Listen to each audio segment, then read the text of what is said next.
আমরা প্রায় ফ্যাসিবাদ এবং অন্যান্য সমস্যার কথা বলি, কিন্তু পৃথিবীতে একটা নতুন ফেনোমেনন তৈরি হয়েছে। সেটা হচ্ছে ডেমোক্রেসি আছে, কিন্তু এটা ইলিবারাল ডেমোক্রেসি।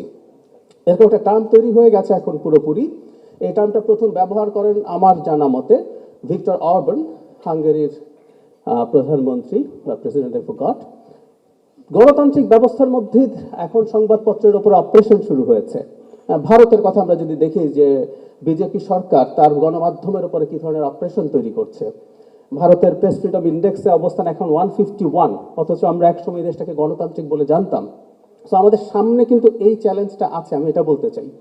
আমরা একটা নির্বাচনী ব্যবস্থার মাধ্যমে একটা নির্বাচিত সরকার পাবো, কিন্তু একটা নির্বাচিত সরকারের অধীনেও একেবারে মুক্ত গণমাধ্যম পাবো কিনা সে প্রশ্নটা আমাদের জারি রাখতে হবে। কারণ পৃথিবীর প্রবণতা কিন্তু এইরকমই। আমি প্রায় বলছি যে ডানপন্থার যে প্রবণতা সামনে দেখা যাচ্ছে, এই ইলিবারাল ডেমোক্রেসি যেভাবে দেখা যাচ্ছে, সেখানে শুধু নির্বাচন হলেই যে আমরা একটা ভালো মুক্ত গণমাধ্যম পাবো সেটা নিশ্চিত না।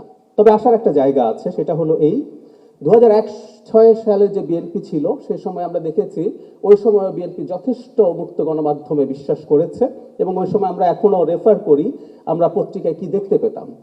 জনাব তারেক রহমান এখানে আছেন, বেগম খালেদা জিয়া, পুরো সরকার সম্পর্কে দুর্দান্ত সব বিদ্রুপাত্মক কার্টুন ছিল, এবং অনেক ক্ষেত্রে, আই রিপিট, অনেক ক্ষেত্রে সব কার্টুন সঠিকও ছিল না, নিউজ সঠিক ছিল না, কিন্তু এই টলারেন্সটা তাদের জায়গা থেকে ছিল। সে কারণে আমি আশাবাদী হতে চাই সামনের সময় এটা খুব ভালো জায়গায় পৌঁছবে।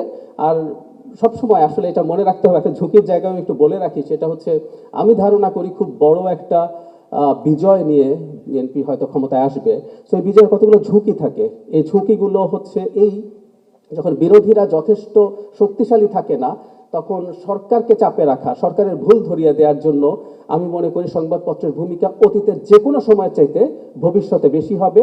সিভিল সোসাইটির ভূমিকা যে কোনো সময় চাইতে ভবিষ্যতে বেশি হবে।